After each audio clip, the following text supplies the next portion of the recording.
All right, let me kind of paint a picture for you. Let's go back to like about 2010, back when I was buying and selling um, iPods and also selling and sometimes fixing like Xboxes and making custom hard drives and making like little things here and there. And further down the line, I got this.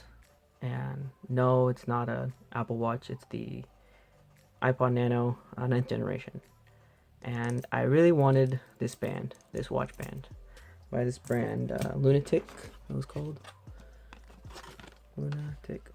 So in the pictures, I mean, it looks really good, right? But this is probably a knockoff.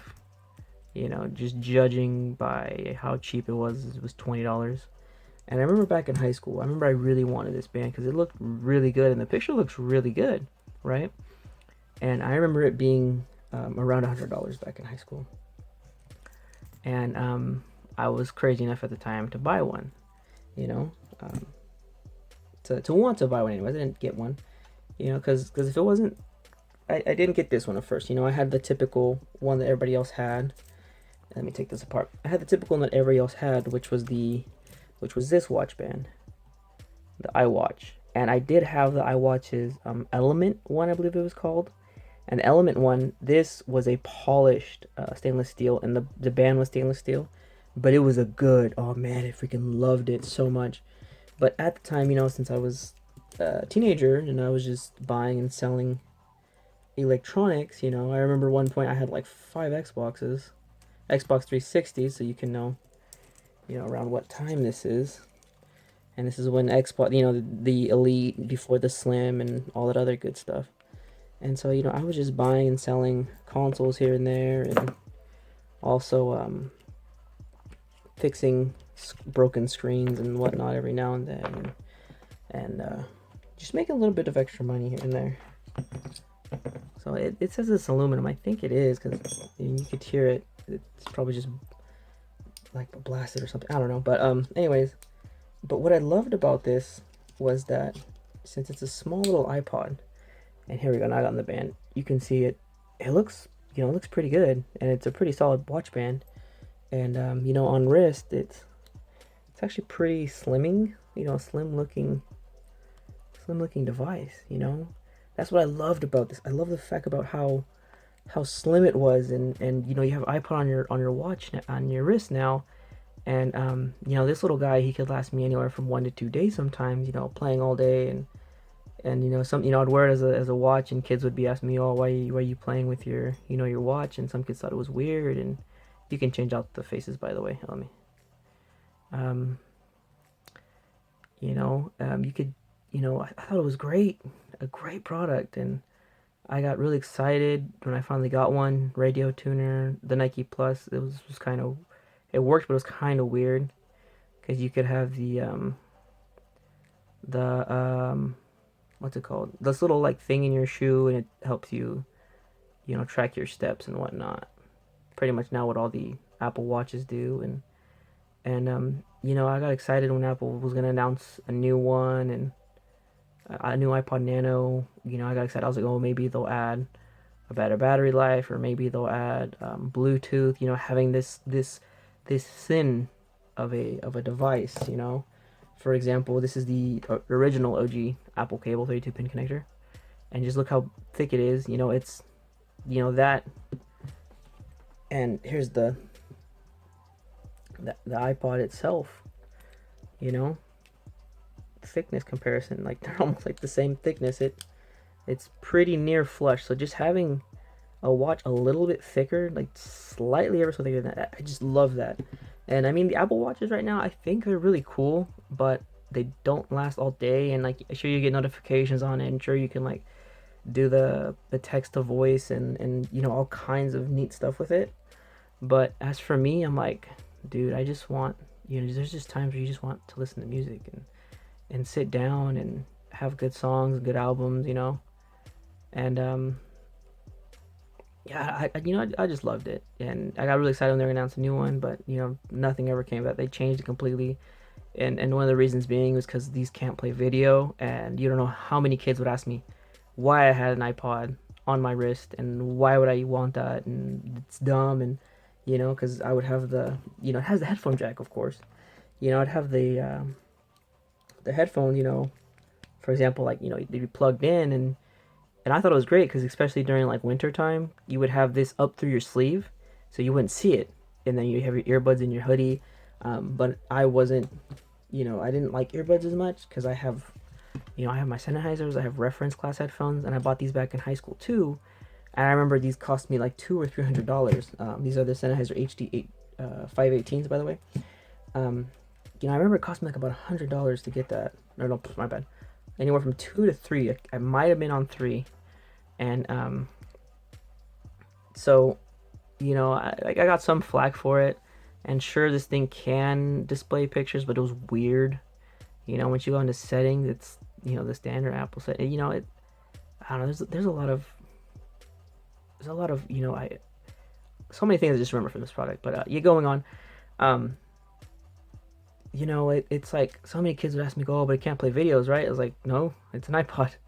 It's just for music. It's just that's it." You know, and some kids would be like, "Oh, well, can you play games on it?" Like, no, you can't play games on it. It's just for music. That's all you want.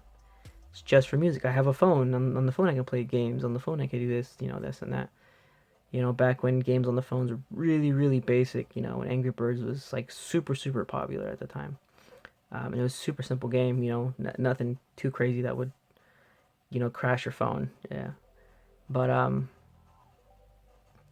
but yeah, I just remember just loving it. And then I had that Element watch band, and I thought it was the greatest thing.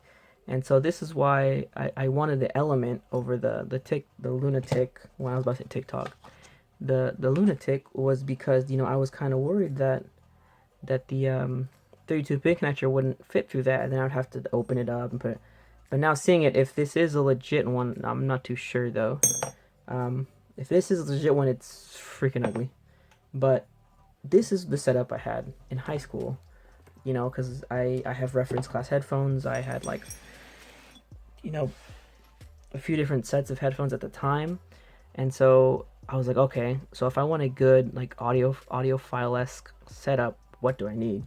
Well, you know, I want I want to use those Sennheisers because they have great sound. It's not like a crazy like bass or anything, or all that other extra stuff that kids at the time had like Beats. Even though I had a pair, but I had the like the original pair. Um, so I needed something. I needed this little amp, and this is the Fio amp that I bought at the time. And I don't think it was that bad. I think it was about $30 when I bought it back in around 2010ish. So I got that because you need to have more power for those headphones because the headphones, their reference class, I believe they were like 80 something ohms, 85 ohms, I think. I can't remember. And then I also bought this because, you know, the best sound, you don't want to have the sound on the same board, the same line as like circuits and whatnot, because you get like buzzing or humming, or you get noise pollution pretty much. So then, you know, that's why I wanted the slimmer case. So you would plug it into this, into that. Try to get different cover. Actually, catch a little more. So you know, go this to that. So then now you bypass the headphone jack that's probably on the same board or whatever, and you know now you're getting the straight signal, and then that would go into this little guy. Um, so you know I had to buy all this stuff separate and put it all together myself into that little guy, and then into the actual jack of the headphones of my Sennheiser or my reference class headphones. And then, you know, for me, this was my everyday. This was my daily. This was my, you know, I can't leave home without it. You know, this around my wrist, and then this up through my sleeve. This, I would kind of push this down a little bit. It would kind of be around my forearm-ish area. So, you know, I would like do this, change it, and then turn the volume up or down, or change the equalizer settings. And then that would go into my nice, beautiful Sennheisers that I still use today, and I freaking love them. They still got great sound quality. They might be a little bit off because of how old they are now, but that they're still great. Still love them. They still sound amazing. Especially now that I have a record player. I have a Audio Technica turntable. It's one of their cheaper models, but I use that to listen to music. You know, again, I use this little amp sometimes. You know, little faithful guy right here. Battery life on him still great. I think his battery will outlast this battery. because this battery's kind of depleted and dead. But still plays good. You know, on days that I was kind of lazy, or if I would forget to plug this guy in, you know, I would just go straight headphone jack into the iPod itself, because you know, luckily they still had the iPod jack. We didn't have to worry about that. But I mean, it's still such a seamless transition for me to. I just love how that looks. Seamless transition, and goes into the headphone jack, and I just thought it was, you know, for me, I was just baffled by it. I just thought it was amazing. I was like, oh, dude, this we can't get anything better than this. You know, we can't get anything better than this. Um, and like I was hoping so much more when the 7th gen came out, and then they just showed it was just a little screen, little pocket, little rectangle, little brick. You know, I was pretty upset and disappointed. I was like, dude, you guys had such a great product, and I was so excited. And you know, all these bands and other bands came out, and um, for me, you know, wanting to be like a music purist or an audiophile, and then having this whole setup, you know, it meant a lot to me. And like some kids thought it was weird, some kids thought it was funny. You know, some kids they were like, the hell, like why do you have your headphones plugged in? Because they just thought this was just a normal watch sometimes, because they wouldn't pay attention, and they were like, dude, that's weird. You just plugged it in. I was like, no, it's an iPod. And then I would turn it on and, you know, show them the little screen. I don't know why yeah, because you can have it. Oh, maybe because I was messing with the. Let me go back. So you can have it when you unlock it. It shows the watch. If it'll work, there we go. It shows the watch, and that's what I would have it at all the time. And then you slide it. Come on, or was it tap? Yeah, you tap or slide, then you get into the music, and you could, you know, do all that stuff. The only thing unfortunate is if I did straight to my headphones, doesn't have enough power to drive them, so I'd have to have the volume all the way up, and it was still kind of low. Which was fine. It still sounded great, but I mean, it wasn't. I couldn't get it to like optical, performance range, if you want to say that. Um, but yeah, you know, after all this time, after what, almost 10 years or so, and I finally come around and find these for super cheap, even if this is a real or fake one, and just looking at the band and how ugly it looks, and it's not like, it doesn't like go down like to get slimmer like how this one does, and that's kind of how the other one was. It slims down a bit, not too crazy much. It's just, after all these years, it's just great disappointment. And then it's weird because they put silicone so it would kind of stretch and kind of breathe with you, but then it just comes off as, I don't know, a bit more cheaply made, or not really as thought out as I thought. And I don't know, this clasp is kind of weird too, because you press it from like I don't know, you press it from both sides and it ejects it. So you clip them on like this. There we go, and then you press it and it like flings open. That's kind of weird. It's too weird for me.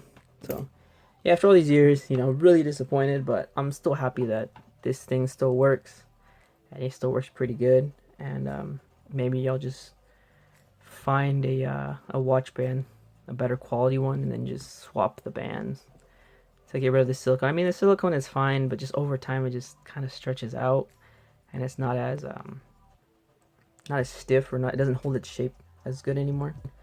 But I don't use that as often. I mean, probably would use it more often if I didn't have like work and all that other stuff, you know. But back in high school, I had all the time I needed, so I had so much time to listen to music and so much more time to sit down and fully listen to albums, and, you know, swap out headphones and then try it with another headphone, and then try it with the equalizer different, and then try it with this special 32-pin wire with the gold-plated tips and everything, with I believe it's an oxygen-free cable. Try it with that, or try it with the just audio jack to audio jack, you know, try that, and all these different combos. But, you know, now I don't have that kind of time. But just thinking about it and looking back on it, you know, I'm so glad I got this little guy, and so glad he still works today. But hopefully later I will buy a better one. But as for now, I think that's all I got, and all I can think about at the moment. So thanks for watching. Later.